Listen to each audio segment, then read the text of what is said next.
ตัวใหญ่มากทุกคนโอ้อึ่งเผาเว้ยว้าอึ่งเผา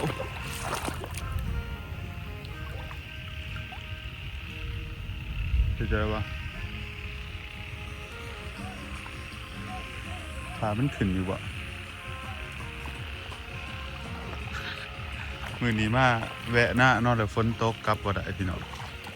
อึ่งเต็มเลยพี่น้องเลยโอ้ยนี่มีอึ่งเผา2 ตัวปะฟุก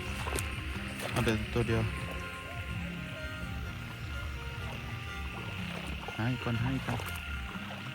ตาบดีเลยแม่นว่าตัวน่ะทำมันกินอีกตัวนี้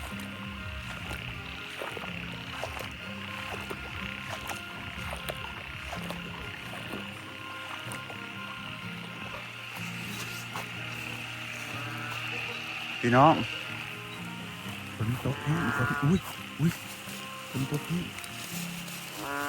ไปร้องอยู่ข้างเสียงเลยพี่น้อง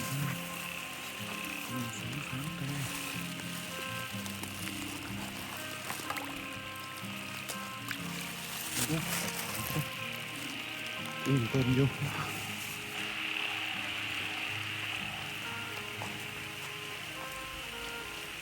มือนี้มาแวะหน้าพี่น้องมาแวะหน้าแล้วก็ฝนตกนี้ห้องเต็มอยู่แต่กันนี่แต่เสียงพี่น้องล้มกล่าวจากกระสุนเสียงนี่อยู่เนาะพี่น้องเสียงจริงด้วยบอกเลยว่าไม่ใช่ลูก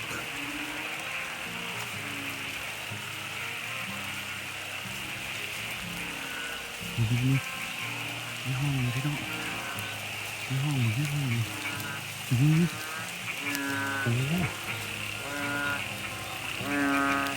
ฟ้าพี่น้องน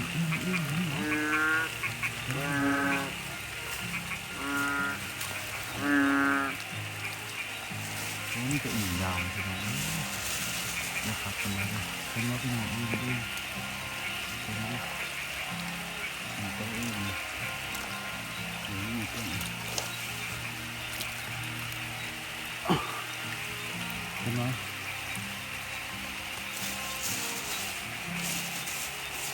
นี่อึ่งเผาเว้ย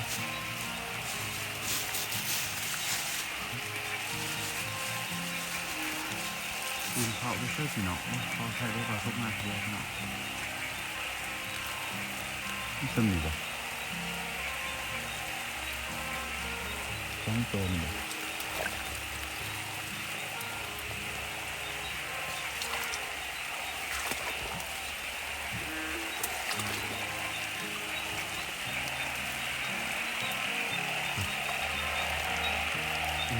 ก็เป็นเสียงอึ่งเผาเลย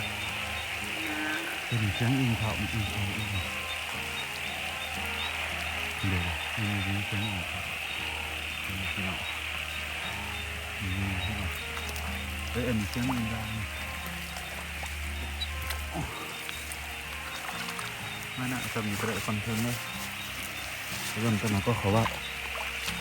เสียงอึ่งนะ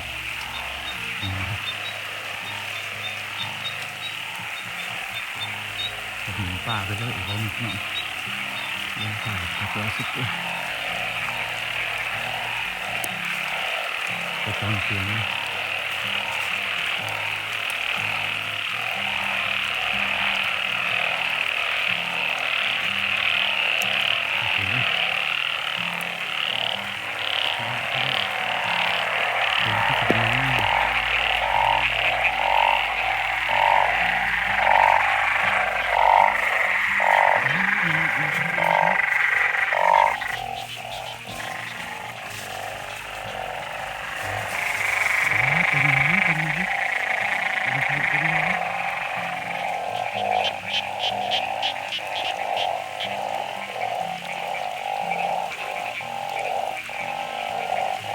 คือจะได้เสียวมันไหลเลยพี่น้องก็ยังไม่หมดไปเลย ไปหน่อย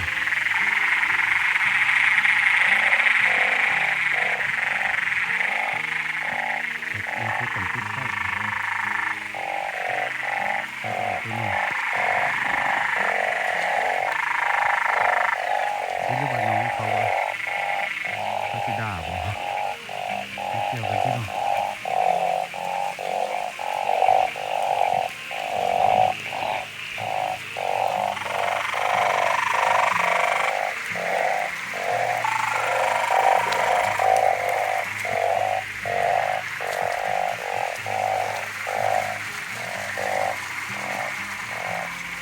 โอ้ประทับประตู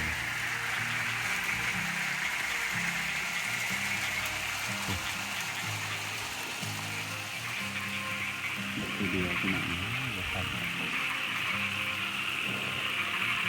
เดี๋ยวมันกระทบหมดนะ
บ่าวซุกกลับมาเถียงพี่น้องมาเห็ดอันใหม่มาเห็ดแนวตักเอาอื่นใหม่เนาะบุหกว่าสิตักได้ด้วยบ่เสียงอื่นเต้นแต่ว่าอันนี้เป็นอึ่งยางได้เสียงแนวนี้เสียงอื่นเผาให้มันสิออดไปฟังคนนะมันจะกลับไปเอาคืนพี่น้องเพราะว่าเสียดาย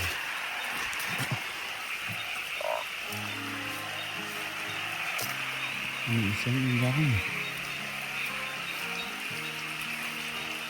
ว้าวแล้วก็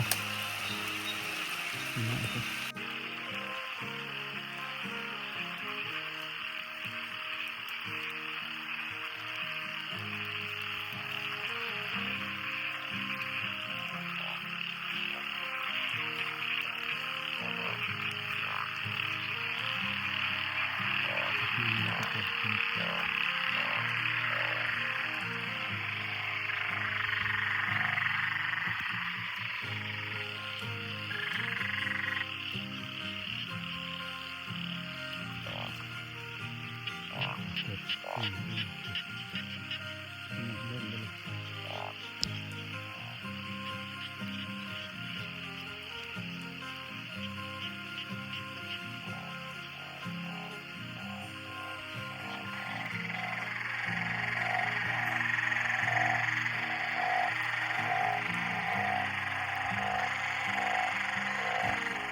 ตัวน้อยตัวโตเป็นตัว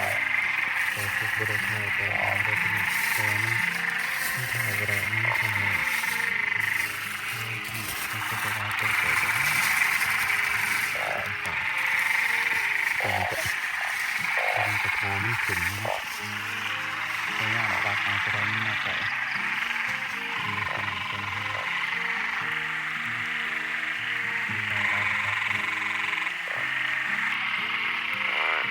กหอบนึงพี่น้องแม่เองก็ยังไม่ได้นะครับไปเหยียบ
แล้วพี่น้อง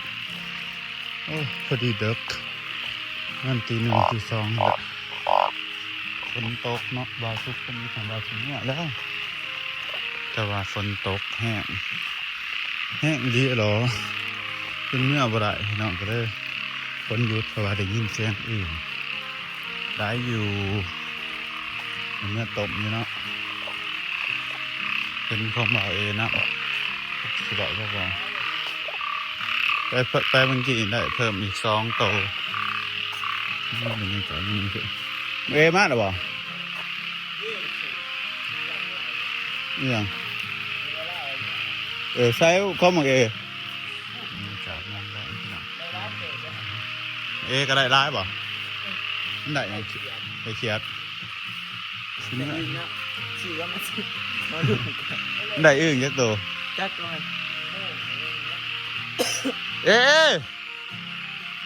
บ่เล่าจะไฟเป็นไฟเนาะคนร้ายที่ไหน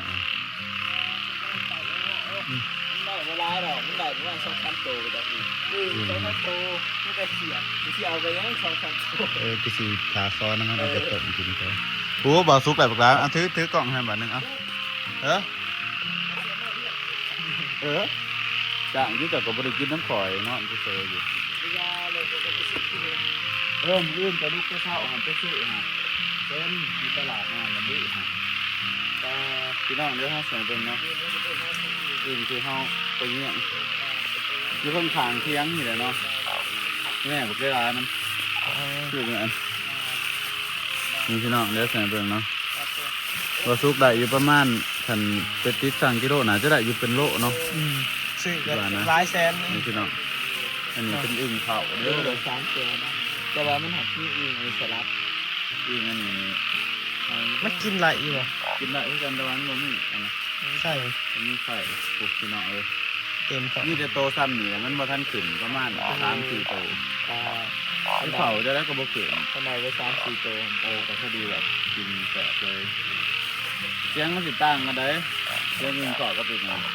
มันสิแบบมันสิออดตีนยางมันสิยืดดังนี่เนี่ยแล้วมาตบกินบ่เนี่ยเดี๋ยวถ่ายบาร่าได้เป็นโลเนาะ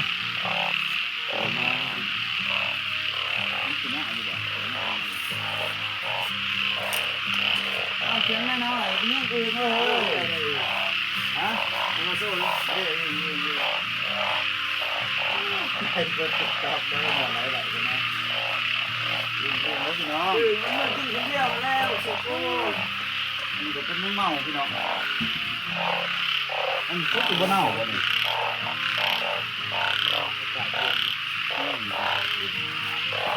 ตัวนี้ตู้ไม่เมาได้เลย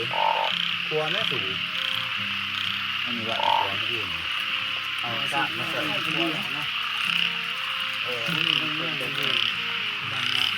ินเจ้ามาขัวมันกินคนเดียว เตะก็กินน้ำมันอะมีฝั่งละมีฝั่งข้าวเป็นเลยกินบ่ผมกินเจ๋งมากกินเจ้าบ่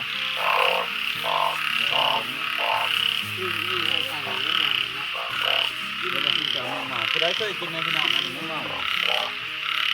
อันนี้ไม่เมาด้วยว่าเปลือกนะเนาะ มัดเนาะ กินโดนแล้ว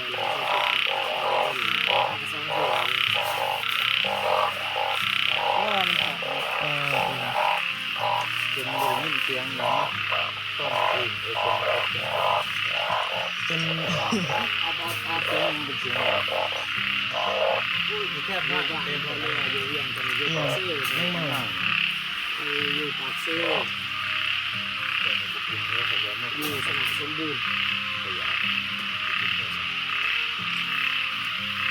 อยู่เพียงหน้า โอ้มันเสียงจะไปหอใส่ ขนาดผมดึงยางเด็กตัวกันขากินเลยดึงดึงแล้วดึงเมื่อนี่ก็น่าจะมีเด้อรถกูบอกบ้านไม่เอาเลยเนาะ ไม่เนาะวะ เราไม่มันยางแล้วไงดอนไปอยู่แม่กุ้งใส่ชุดแล้วลินน้ำแดงโอเคมาดีข้าว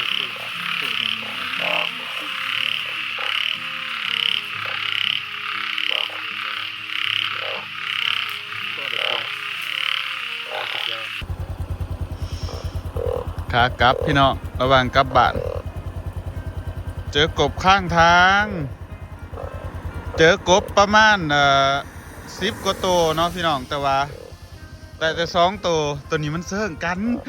โอ้โคตรโชคดีเลย